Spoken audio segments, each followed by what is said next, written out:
Let's talk about trans people. I guess we could pick one and start there. It's only two.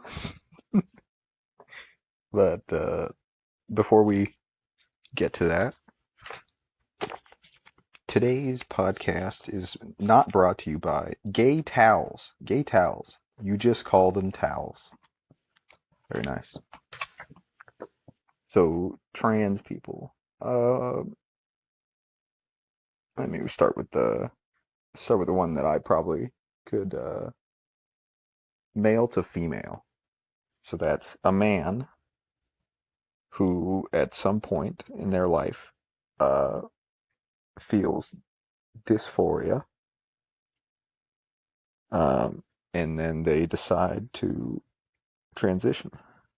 And they are transitioning from a male, or they are attempting to transition from a male to a female.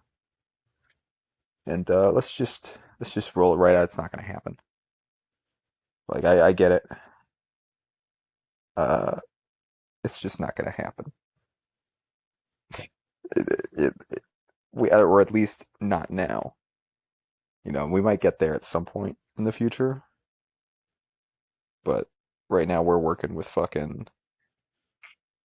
biplanes at this point. Not even, not even.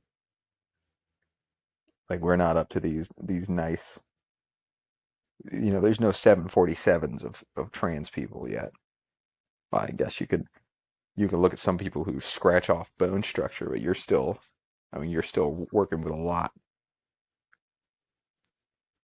It,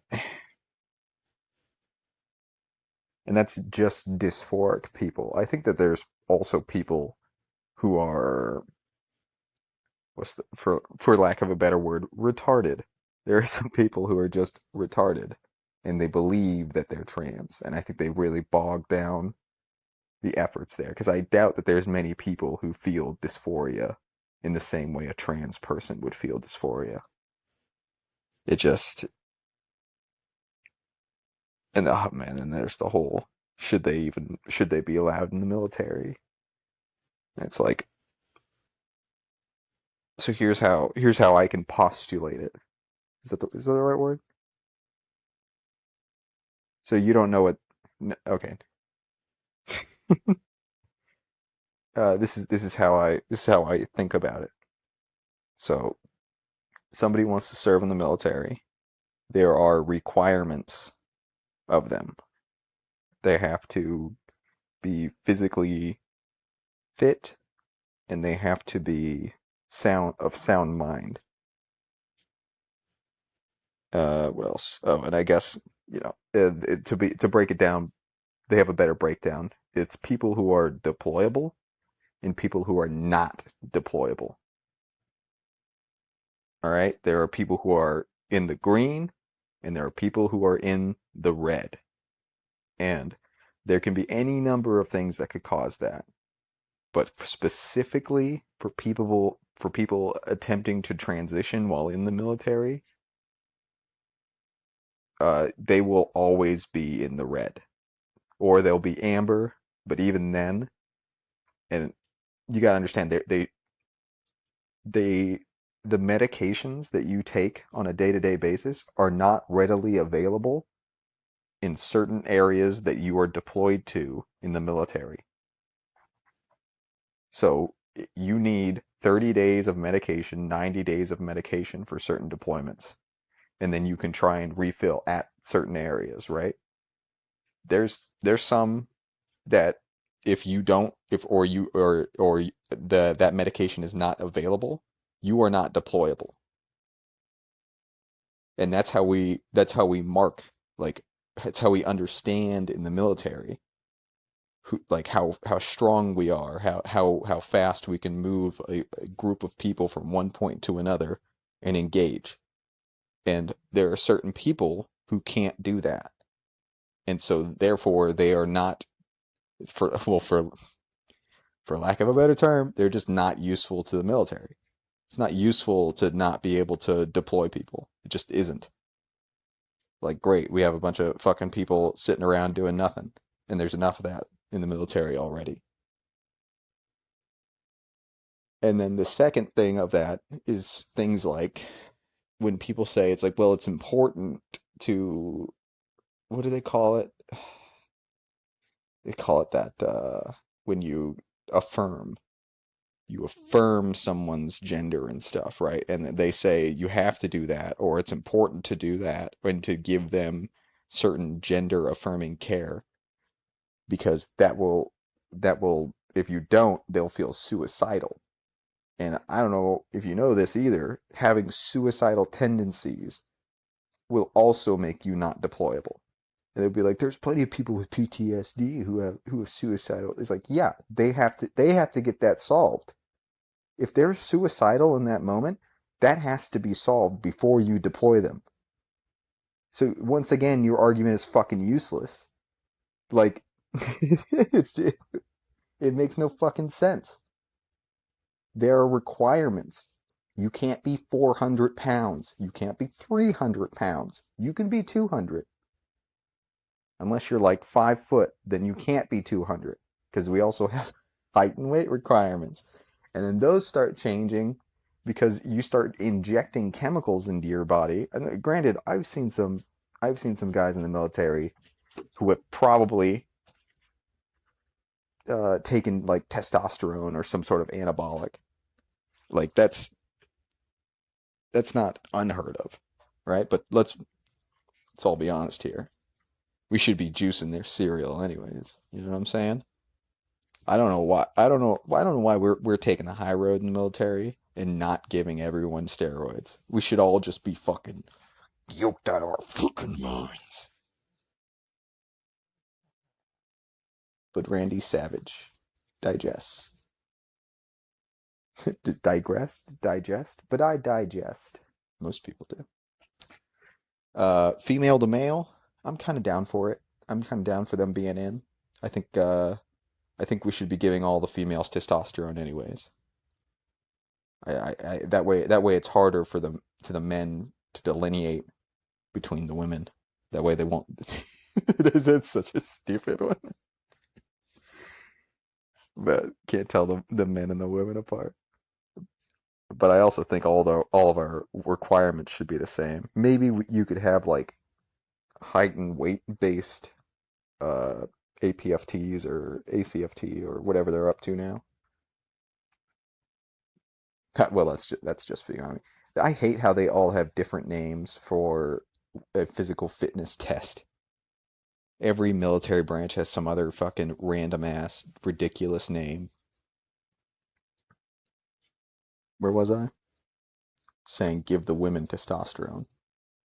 Give the women testosterone, and the ones that can pass with equally with the men on eight, because also, if you don't know this, the women's requirements are lower. They just are. And sometimes, I'd show up and be like, oh man, that sounds really good. You know, not having to run 15 minutes. I fucking hate timed running. I can run forever, but I'm not, I'm not making great times, guys. All right? They're no good times. You'd be like, you got to run this far in at least 16 minutes. I'm like, I can run fucking quadruple that, but it's gonna take me 3 hours. But like I like it's difficult, and it's supposed to be difficult. And when you sort of bog down everybody by trying to add people who are difficult to deploy, who it's difficult to care for, because you got to remember they aren't the well, like the military is just gonna have to pay for all that. They're gonna have to pay for all their medications, all the time they sit around in the fucking waiting rooms. They're getting paid. It's madness. And then they're not deployable, so it's not like you can actually send them to go do work. You got to send them to do dumb paperwork, and it's just not as I don't want to say, I think saying not as useful could be, because technically anybody can do most things, but they're not as just straight up not as deployable. And that's the most important part of what the military is being able to go from point A to point B and then accomplish a mission or task. in the manner desired. Oh God, that one popped in the brain. The light went out from behind my eyes. Uh, Today's podcast is also brought to you by The Goyim. The Goyim. Don't look it up, they'll call you a Nazi. But there you go. There's your trans argument. Or what is it? And if someone's and if what I was talking about it, the suicidal thing. If someone is suicidal and you're saying that we need to give them this care so they won't be suicidal, they are still suicidal. So they're still therefore not deployable. And if you're saying, well, no, they're not suicidal, you should allow them to go, then, like, isn't that kind of just taking away from your own argument? Saying, well, no, it's like they're not all suicidal, but you're saying like suicide is one of the symptoms. And it all just sounds like brain gobbledygook, to be honest. I heard someone once do that argument of like, if someone took your brain, right? They took your brain out of you and put it, yeah, in this scenario, imagine you're a male, and they take your brain and they put it into an empty female body that has no brain. They put your brain in it. It's like, what would you want to do? And then like the guy was like, oh, I would try and make my body the most like what I perceived. It's like, you're a fucking idiot. You're a fucking idiot. You have a dude brain in a girl's body. Go be a god at female chess. What the fuck are you doing? Go dominate every fucking sport that you can find that you can be dominant in. This is preposterous. Why does no one ever want to work the best with what they have? It's like, I only own hot dogs. I'm going to become the greatest hot dog vendor in the world. If you can't fucking, like, it makes no sense. If you're healthy, go be great at something, right? If you can't walk, uh, get great at something that requires you to sit. If you can't play sports, play chess, right? If you can't play chess, oh gee, I mean, fucking everybody can play chess. People that fucking can only blink could probably play chess. Like just work with what you have. Stop being so fucking ungrateful.